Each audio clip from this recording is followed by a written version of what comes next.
Os quería presentar un libro y a un autor que a mí personalmente me fascina. Autor porque creo que cuenta historias maravillosas que pertenecen casi a otro plano de la vida. Y luego también me gustaría presentaroslo como ilustrador, porque aparte de ser un magnífico autor, es un excelente ilustrador. Se llama Shaun Tan, es de origen canadiense y una de las cosas que más me llamó la atención de su biografía es que a él se le conocía en la escuela como al que dibujaba bien, y esto supuestamente le compensaba de que siempre era el último de la clase.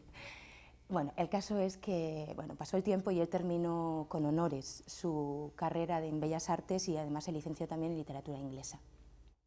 Desde muy joven comenzó a ilustrar libros de literatura fantástica y de obras menores, ¿no? Ya casi siendo adolescente. Y a partir de aquí siempre se le ha conocido como un ilustrador magnífico, y en el que toda su obra y la temática de su obra está marcada porque siempre utiliza temas sociales y temas de marginación, de inmigración. Es un autor, por decirlo de alguna forma, muy comprometido con el momento en el que vive y con la situación en la que se vive, ¿no? Es un autor que dice que no es para él, ¿no? Que para él no es tan importante lo que cuenta, que os he de decir que son cosas magníficas, como el hecho de cómo lo cuenta. Coloca casi todas sus narraciones al margen de lo cotidiano, ¿no? Y especialmente el libro que os he venido a presentar hoy. Y otra cosa que utiliza, y lo utiliza muy bien, es el humor, de una manera especial, porque él dice que el humor es lo menos didáctico que existe, y eso coloca a la persona que lee en la tesitura de tener que hacer él mismo la reflexión de lo que está viendo, ¿no? Y bueno, el libro que os traigo hoy tiene innumerables textos, innumerables obras, pero a mí me gusta una especialmente. Se titula Cuentos de la periferia. Según María Moliner, la periferia es la zona más próxima al exterior de un espacio. Eso es la periferia, ¿no? Bueno, pues estos cuentos de la periferia engloban 15 historias breves, que todas se desarrollan en una zona residencial. Y aquí acontecen multitud de cosas. Aquí llega un pequeño estudiante, estudiante extranjero, tan pequeño que no es más alto que una nuez. Allí hay un habitante en una parcela vacía, un búfalo sabio, y también de repente aparece un animal marino en el jardín de una de esas casas, de esa residencia, o de ese residencial. Es posible, él dice que este texto es posible que lo haya escrito como una especie de experiencia vital, porque él vivió en Australia, en su ciudad australiana, en una residencia, en un residencial en la periferia de la ciudad, ¿no? Y que lo único que tenía delante de él eran grandes extensiones de tierra y de vastos campos australianos, ¿no?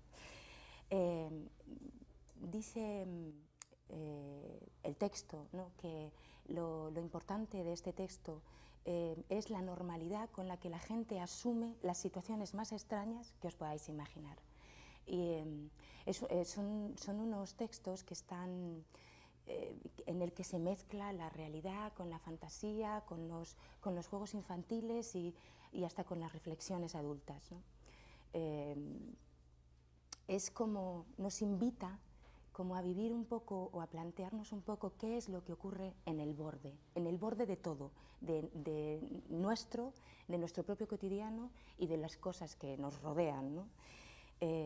Nos invita a eso, ¿no?, a salir fuera, a llegar a ese extremo de nuestras propias experiencias, y que es en realidad donde aparece pues lo singular o lo extraordinario, ¿no? Y me gustaría leeros un pedacito de una de las narraciones, de uno de los cuentos de este libro. ¿Os habéis preguntado alguna vez qué ocurre con todos esos poemas escritos por ese tipo de gente que no deja que nadie los lea?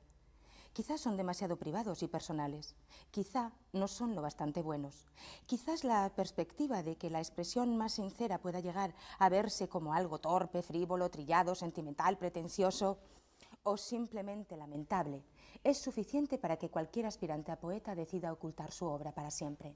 Naturalmente, muchos poemas terminan destruidos inmediatamente, quemados, hechos trizas, arrojados al váter.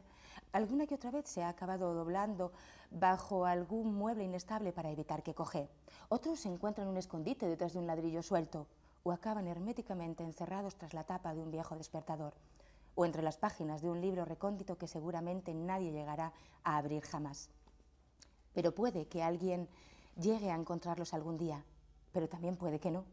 La verdad es que la poesía que nadie ha leído estaría casi siempre condenada a acabar en un vasto río invisible de residuos que sale de la periferia. Bueno, casi siempre.